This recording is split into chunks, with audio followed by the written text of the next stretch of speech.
আমরা আমরা চাইতেছি মানুষ যেটা কইতে চাইতেছে, মানুষ যেটা চাইতেছে, মানুষ যেমন বাংলাদেশ চাইতেছে, আমরা আমাদের জায়গা থেকে ওয়াচডগ হিসেবে একটা গভর্নমেন্টকে, গভর্নমেন্ট যেন প্রপার ফাংশন করতে পারে, গভর্নমেন্ট যেন আমাদের ডিরেল না হইতে পারে, গভর্নমেন্ট যেন সংস্কার করে একদম বছরের পর বছর মানে একটা ওই যে হাসিনা যেটা করছে থাইকা না যেতে পারে।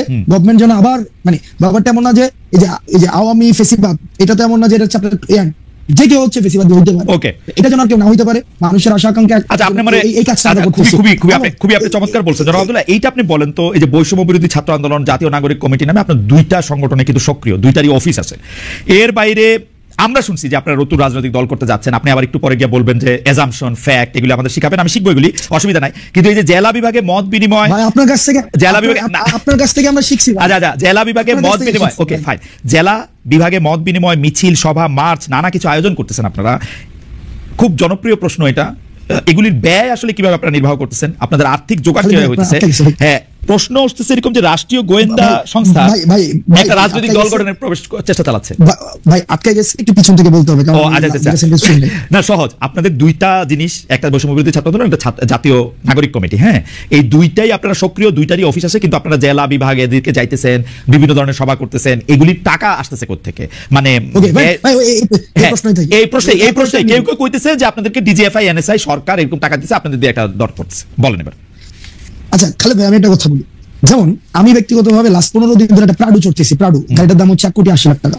প্রাডো চড়তেছি, হয়তো আগামী সপ্তাহ থেকে ওডি চড়বো। ওডি যেমন আমার অ্যাকোয়েন্টেন্সের মধ্যে প্রাডো আছে, ওডি আছে, তারপর হচ্ছে বিএমডব্লিউ আছে, তারপর হচ্ছে মার্সিডিজ আছে, করোলা এক্স থেকে শুরু করে আলফ্রাডো পর্যন্ত আছে, রাইট? এখন আপনার কি মনে হয় না যে হাসনাত আব্দুল্লাহ একটা আন্দোলন করেছে? এবং খালেদ ভাই, আপনার গাড়িটা কি, মানে আপনি কি মডেলের গাড়ি এখন ব্যবহার করেন? এখন নিউ ইয়র্কে গাড়ি নাই। নিউ ইয়র্কে গাড়ি নাই, গাড়ি তো ছিল, কি গাড়ি আছে? আমার জার্মানিতে ভক্সওয়াগন ছিল, ওরা ফক্সওয়াগন। আচ্ছা, ভক্সওয়াগন বা ফক্সওয়াগন হোয়াটএভার। আপনার কি মনে হয় না বাংলাদেশে এরকম হাসনাত আব্দুল্লাহ অন্তত 100টা খালেদ ভাই আছে যে তাকে গাড়ি দিতে পারে? হ্যাঁ, না, এগুলি নিয়ে কিন্তু আমার কোনো আপত্তি নাই, কিন্তু আসতেছি ভাই। ঠিক একইভাবে এই 100টা খালেদ মহিউদ্দিন ভাই বাংলাদেশে এরকম ভক্সওয়াগনের মালিক যেমন আছে, তারাই চায়, এই শুভাকাঙ্ক্ষীরাই চায় যে তাদের একটা প্রোগ্রাম হবে, ভাই আমরা একটা প্রোগ্রাম আয়োজন করতেছি, আপনারা আসেন, সেখানে মানুষের সাথে আপনারা কথা বলেন। মানুষের আপনাদের প্রতি অনেক ধরনের হচ্ছে নেতিবাচক ধারণা রয়েছে, তাদের অনেক জিজ্ঞাসা রয়েছে, তারা অনেক কিছু জানতে চায়, অনেক কিছু বলতে চায়। আমরা সেই জিনিসটা তাদের আয়োজনে গেছি। 100 খালেদ মহিউদ্দিন সেই কাজগুলো করে। 100 খালেদ মহিউদ্দিন বাংলাদেশে 100, 1000 খালেদ মহিউদ্দিন। না, আমার 50 লক্ষ খালেদ মহিউদ্দিন আছে, অসুবিধা নাই। কিন্তু আমার কাছে মনে হয় যে এই যে আপনি প্রাডো চড়তেন, এখন প্রাডো চড়তেছেন, ওডি চড়তেছেন, মার্সিডিজ চড়বেন, বিএমডব্লিউ চড়বেন, সেগুলো ঠিক আছে, কিন্তু আপনার সাথে কি এদেরই বেশি বন্ধুত্ব হতেছে রিক্সাওয়ালা বা টয়টাওয়ালাদের চেয়ে? আমার রিক্সাওয়ালাদের সাথে সম্পর্ক আছে, আমার প্রাডো, ওডি, মার্সিডিজ, বিএমডব্লিউ যাদের আছে তারা কি হাসনাত আব্দুল্লাহর কাছে বেশি কাছে যেতে পারতেছে? যে আমার কথাটা আপনি বেশি শুনেন। আমি এই যে প্রাডোটা নিয়ে হচ্ছে রিক্সাওয়ালাদের কাছে যাচ্ছি, প্রান্তিক জনপদের কাছে যাচ্ছি, মানে প্রাডোটা নিয়ে যাইতেছি। এই প্রাডোটা কি আপনি একটা স্টেটমেন্ট হিসেবে ব্যবহার করতেছেন যে দেখো আমার কাছে একটা প্রাডো আছে? কারণ আপনি ইচ্ছা করলে একটা টয়টাওয়ালারও নিয়ে যেতে পারতেন, তাই না?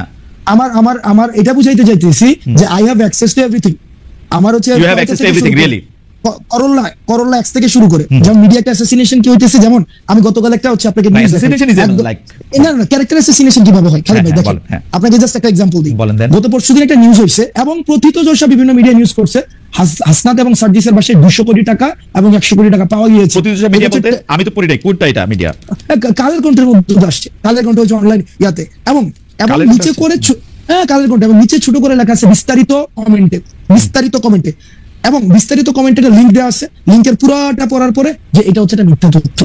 এই যে দেখেন, এই যে হাসনাত প্রাডো চড়ে, হাসনাতে হচ্ছে এটা এক্স করোলা আছে, হাসনাত তো ভাই না খাইছে, এই যেই খবর আবার নিচেতে মিথ্যা লেখা দেয়, এটা আমরা আলোচনা করে সময় নষ্ট না করি। কথা হলো যে আপনারা যে সভা সমিতি করতেছেন, আমি কোন জায়গায় প্রশ্নটা আসতে যেতেছি, আমি কোন জায়গায় প্রশ্নটা করতেছি, জনমতটা গইরা ওঠে ওইভাবেই যে হাসনাত প্রাডো চড়তেছে, কিন্তু পরের প্রাডোটা সেটার উৎসটা কি সেটা নিয়ে কিন্তু জনমতটা গইরা ওঠে না। এই ক্লিকবেট জার্নালিজমের প্রবলেমটা হচ্ছে ভাই। দেখেন, আমি আপনাকে বলি, আমার দুইটা বন্ধু আছে, এর একটা প্রাডো গাড়ি আছে, এর একটা টয়টা গাড়ি আছে, আরেকটা খালাতো বন্ধু আছে, ওর ধরেন আরো একটা ছোট গাড়ি আছে। আমি যে এর মধ্যে পিক এন্ড চুজ করে প্রাডোটা নিতেছি, এর মধ্যে আমার কোনো কামনা বাসনা আছে কিনা? না, আমার মধ্যে যেটা কমফর্ট ফিল করতেছি আমি সেটা নিয়ে যেতেছি। কিছু এমন তো ওভারঅল তো চলতে হয় মাঝে মাঝে। আচ্ছা, মানে যেটাতে আপনি কমফর্ট ফিল করতেছেন, আপনি ইউ আর কমফর্টেবল, মানে এইটাতে এইটা আমি কেন জিজ্ঞেস করছি, আমি বলি তারা কিছু এই বন্ধু আমরা আপনি ইংরেজি সাহিত্যের ছাত্র, আপনি কিন্তু বারবার মানে ইংরেজি সাহিত্যের কথা বলতে হয়। আপনি কি কখনো দেখছেন যে কেউ কোনো বন্ধুত্বের বিনিময়ে কিছু আশা না করে? যারা আপনার সাথে এই বন্ধুত্বটা এখন করতেছে তারা আপনাদের কিছু আশা করতেছে না? না ভাই, বন্ধুত্ব না তো। আপনার ওই যে এই যে হাসিনার বিরুদ্ধে যারা আন্দোলনে আসছিল, মানুষ তো টাকা নিয়ে রাস্তায় আসছিল। এই টাকা কোন দিনের জন্য? এই টাকা হচ্ছে মানুষের জন্য। যদি দেশে পোলাপাইন না থাকে, আমি এই টাকা দিয়ে কি করবো? এই ভিডিওগুলো তো আছে, ওই মানুষগুলো এখনো আছে, ওই মানুষগুলো এখনো আছে যারা চায় না কোনোভাবে আর বাংলাদেশটা কোলাপস করুক, বাংলাদেশের মানুষ আশাহত হোক। এই ধরনের প্রচুর মানুষ আছে ভাই, প্রচুর মানুষ আছে টাকা আপনারা যারা এই কাজটা, ঠিক আছে আমি এটা বুঝতে পারছি। সুতরাং টাকা আপনারা কোনো ওই যে পলিটিক্যাল পার্টিগুলি যেমন করে চাঁদা নেয়, একটা রসিদ দেয় বা দেয় না, তারপর টাকা নিয়ে এরকম থাকে, তা আপনারা যখন এই ব্যয়টা এগুলির জন্য টাকা নিতেছেন, এগুলি কোনো রসিদ টসিদ থাকতেছে না, এটা জাস্ট মুখে মুখে কথায় এই 50,000 টাকা দিল, এই রাস্তা দ্বারা 20,000 টাকা দিল, ব্যাপারটা কি এরকম? আচ্ছা, একটা প্রোগ্রাম আমরা কেমনে আয়োজন করি? একদম সহজ কথা, এখানে বলেন তো। আমরা তর্কের খাতিরে ধরে নেই এই প্রোগ্রামটাতে 1 লাখ টাকা ব্যয় হবে। এবার আপনি আমার ব্রেকআপটা দেখান।